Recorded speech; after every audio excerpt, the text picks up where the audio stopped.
Hello, hello, and welcome back for more Denial, Despondence, and Dumping as I continue my shuffle mode run through the heartbreak of high school romance in Perfidious Pete Plays Gone Home.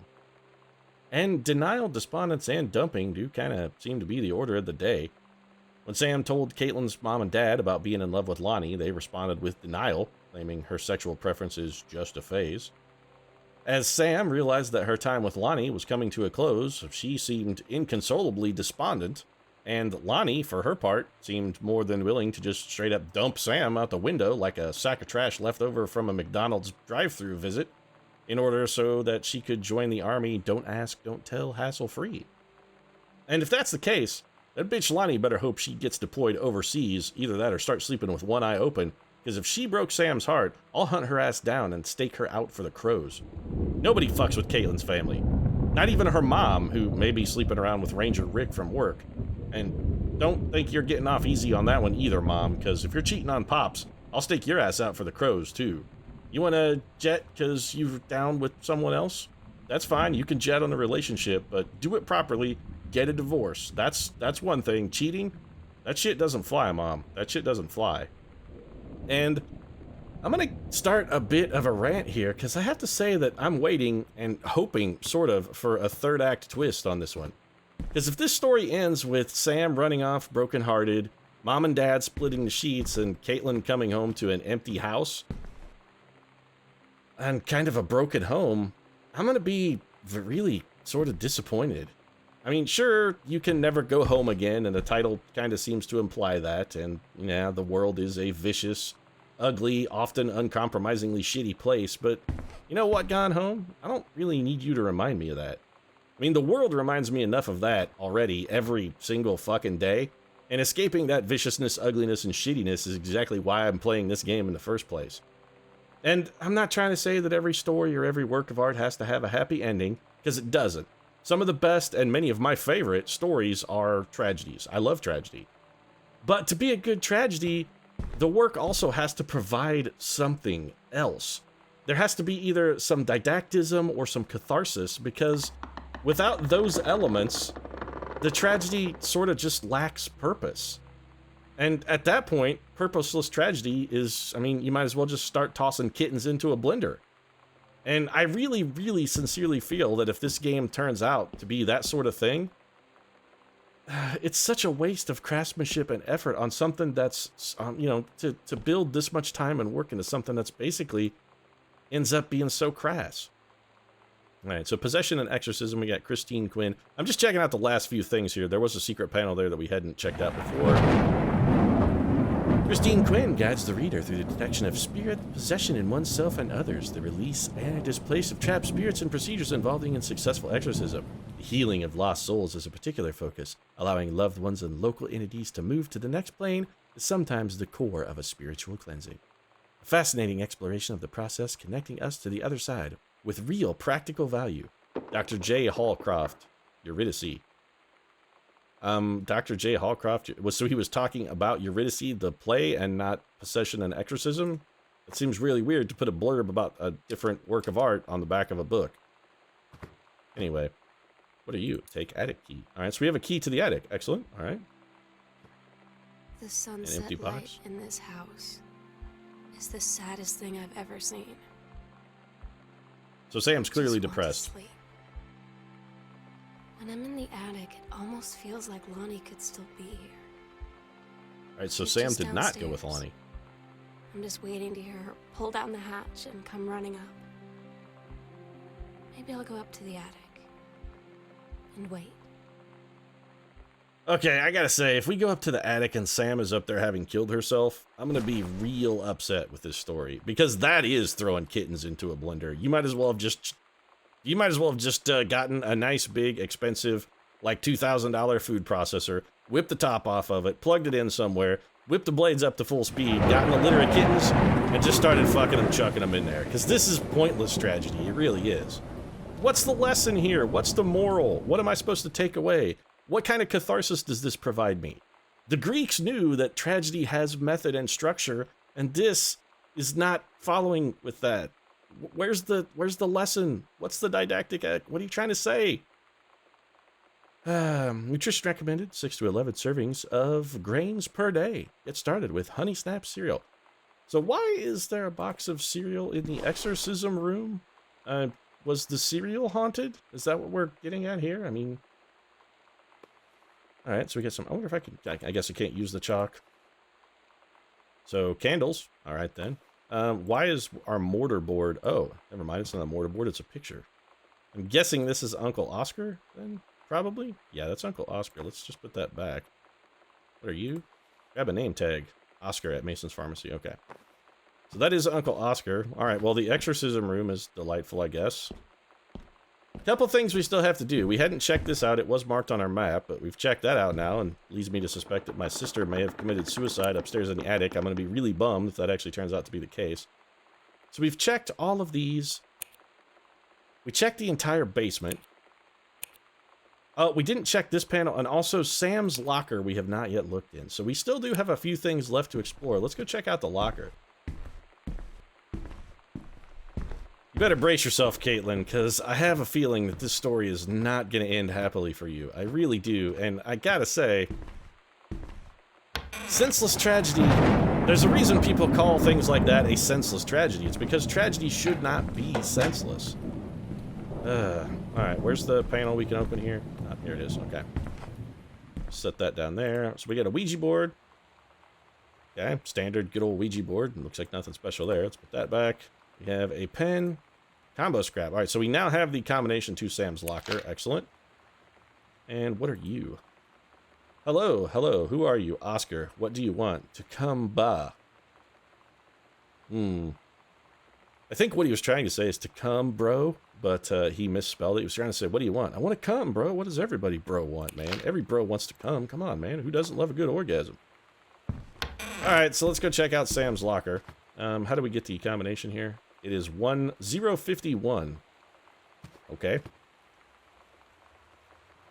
So we're going to go with 0, 5, 1. And let's go about this the most asinine way by going completely backwards. Also, gotta take a second. Hold on. Yep. We love you forever, Kelly. I don't care what this game has to say about 90210. It's wrong. And considering the fact that it's probably going to be just some kind of senseless, horrific tragedy, it's definitely wrong. They've proved with that, if nothing else, that they do not fucking understand good drama, good tragedy. Am I right, Kelly? Of course I'm right.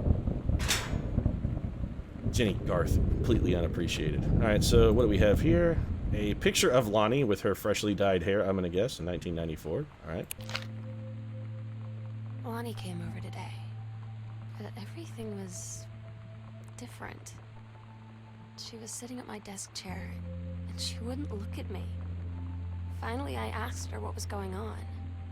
She said she felt like she'd done something wrong that night in the city. Like I must think... But I said no, there was nothing wrong. I just wanted to say... But I couldn't find the words.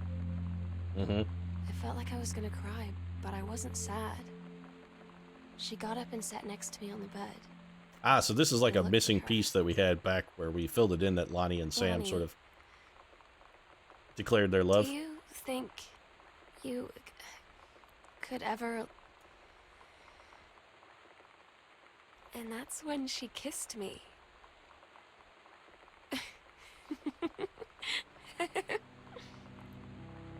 Okay, so yeah, that was just like a missing piece of the puzzle from earlier where Sam and Lonnie had their, I see that we're actually into each other romantically, not just in a friendly fashion.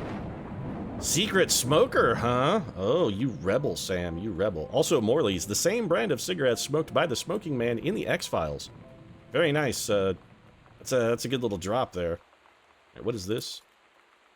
Basement key. Well, we've already been in the basement, and we didn't really need a key to get there, so... What else have we got here? Gosh, Sam. Oh. Shannon Doherty. That is not Shannon Doherty. The UFO cover-up. Exclusive interview with mogul David Geffen. And finally, Gillian Anderson. That also is not Gillian Anderson. I can see why Sam has a gentleman's magazine, however. Man, she and Dad should get together. I mean, they're both aficionados of porn. So, you know, maybe they could get some crossover. Dad could show her some of his Russian babes, and he could take her out and show her the Shannon Doherty, Gillian Anderson, David Geffen thing here. That would be a weird three-way, by the way. Shannon Doherty, Gillian Anderson, and David Geffen. It seems like a very unlikely combination for a menage a trois. I'm just saying. Alright, so we don't need to be in Sam's room anymore. Let's go see if our sister has killed herself in the attic. If we come up here and the creaking sound we've been hearing this whole game is her swinging from a rafter or something, my salt levels may be through the roof. Because it's such an... Okay, before we turn around and say anything, I'm going to set this up, preface this a little bit. The reason I'll be salty is because it's such a waste. It would make this basically the Terminator Salvation, a movie that was terrible, but had so much promise. It had such chance to be good. There are so many small things that if you change in Terminator Salvation, it's actually a decent movie. And there's... This story also could be salvageable. It doesn't have to be pointless tragedy. It doesn't have to be. You can turn it around.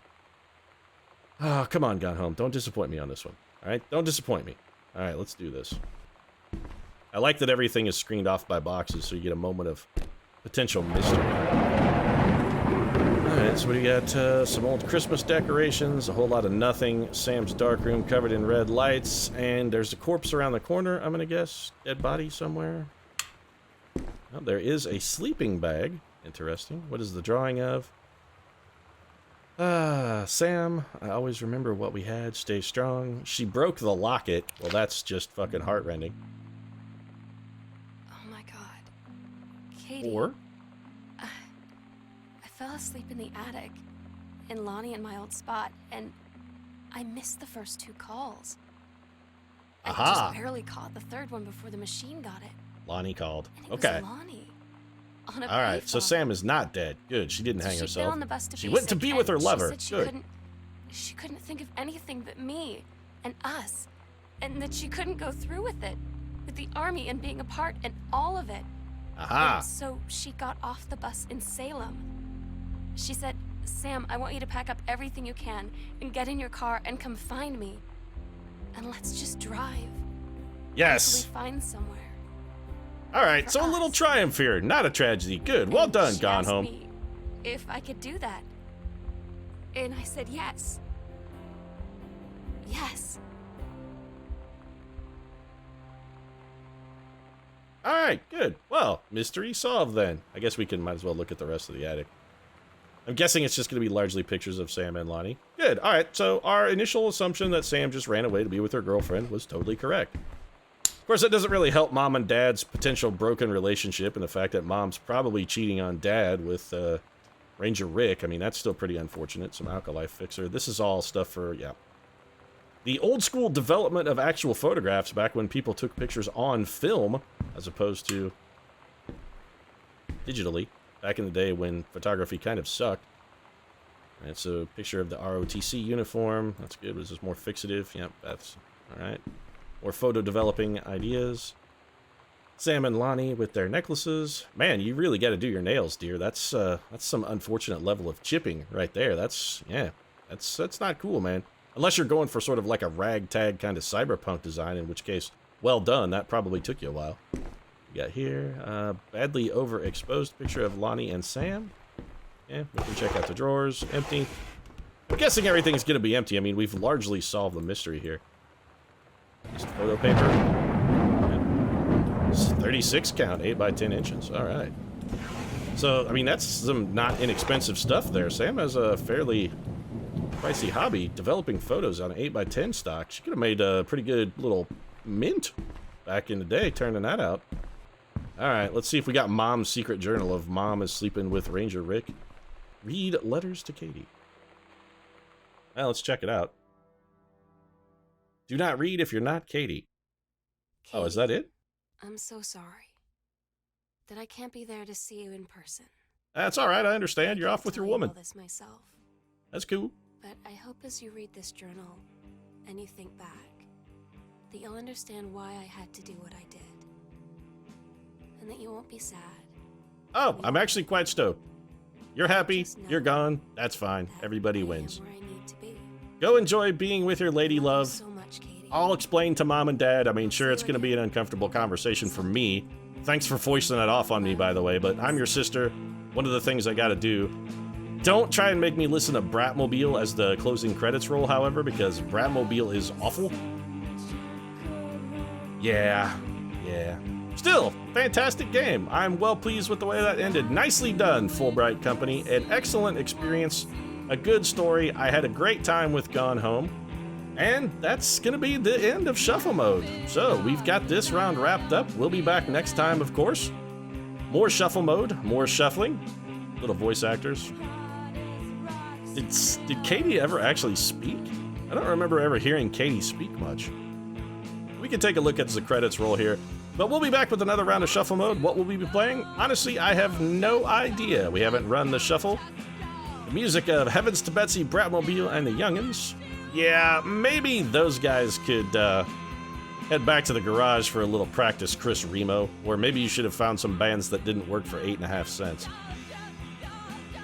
Alright, so that's going to be it. If you enjoyed Shuffle Mode and you enjoyed our playthrough of Gone Home, you might drop a like down in the comments section. Of course, your support really does mean a lot to us. And if you'd like to see more Shuffle Mode, consider subscribing as well. We'll be back with our 5th round and a new game. New episodes every Tuesday, Thursday, and Saturday. But right now, that's going to be it. Thanks very much for watching, and I'll see you again next time.